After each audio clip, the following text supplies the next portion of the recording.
এত প্রচণ্ড গরম, আর এই গরমে একমাত্র ঠান্ডা ঠান্ডা কুলকুল আইসক্রিমই কিন্তু সবার প্রিয়। তো welcome back to my channel নিরামিষ কিচেনে সবাইকে অনেক স্বাগতম।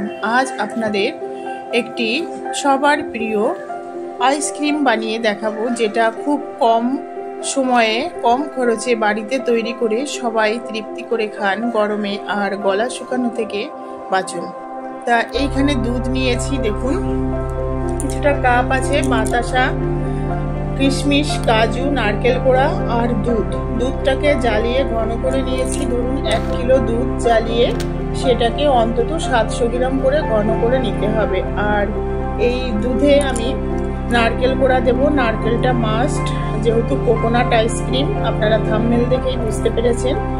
আর বাতাসা দেব, চিনির জায়গায় যদি বাতাসা দিই ফ্লেভারটা কিন্তু দারুণ আসে।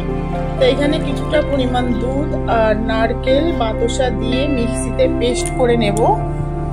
খুব বেশি পেস্ট করব না, নারকেল কোড়াটা আর বাতাসা দিয়ে এটাকে একটু 3-4 বার ঘুরিয়ে নেব মিক্সিটা, যাতে দানা দানা নারকেলটা একটু থাকে আর বাতাসাটা গুলে যায়। এটা গ্যাসে দিয়েও করতে পারতাম, কিন্তু যেহেতু কাজুগুলোও দিয়ে দেব আর যেহেতু দুধটা জ্বালিয়ে ঘন করে রেখেছি, তাই এটা আর গ্যাসে দেব না।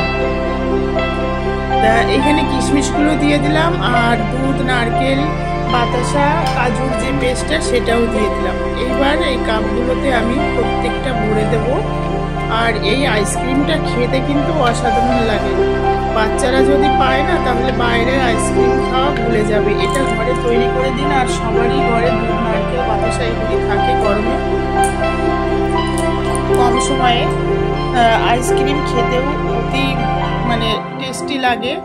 বাতাসা বা চিনি আপনারা যে যেটাই দিন না কেন পরিমাণ বুঝে দেবেন। কেউ বেশি মিষ্টি খেতে পছন্দ করে, কেউ হালকা মিষ্টি। তা আমি এইখানে খুব বেশি মিষ্টি দিইনি, একদম হালকা মিষ্টি দিয়েছি। দিয়ে এই কাপগুলি প্রথমে ভরে দেব, কাপগুলি ভরে দেব। ভরে দিয়ে তারপর কিন্তু দেখুন প্রত্যেকটা কাপ ভরে গেছে প্রায়।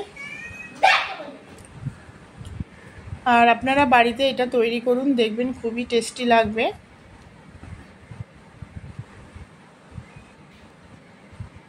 প্রথমে কাঠিগুলো দেব না, আইসক্রিমটা হয়ে যাওয়ার পর তারপর আমি কাঠি দেব। এখানে আপনাদেরকে যাদের কাছে ফুয়েল পেপার থাকবে তারা ফুয়েল পেপারটা দেবেন। আমি ঢাকা দেখুন ভর্তি হয়ে গেছে, এই স্টিলের থালা দিয়েই আমি ঢাকা দেব। ফ্রিজে, ডিপ ফ্রিজে রেখে দেব। আর রেগুলেটরটা বাড়িয়ে দেব, হাইতে করে দেব, যদি খুব তাড়াতাড়ি আইসক্রিমটা খেতে চান।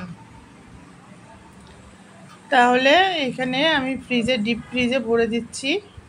ভরে রেগুলেটরটা মিডিয়াম করে দেব, যেহেতু খুব তাড়া নেই। মিডিয়াম করে দিয়ে ধরুন আজকে দুপুরবেলা বানালাম 12টায়, পরের দিন দুপুরে আমি এটাকে দেখব কি অবস্থায় আছে, খুলে আপনাদের দেখাচ্ছি। আর খুব তাড়াতাড়ি যদি খেতে চান তাহলে ফ্রিজের রেগুলেটর হাই করে দেবেন। আমি একটা খুলে আপনাদের দেখাচ্ছি। এটা দেখুন খুব ভালো জমেনি, একটু হালকা আছে, জমেনি। এটা আমি দেখাচ্ছি না, অন্য একটা করে দেখাচ্ছি।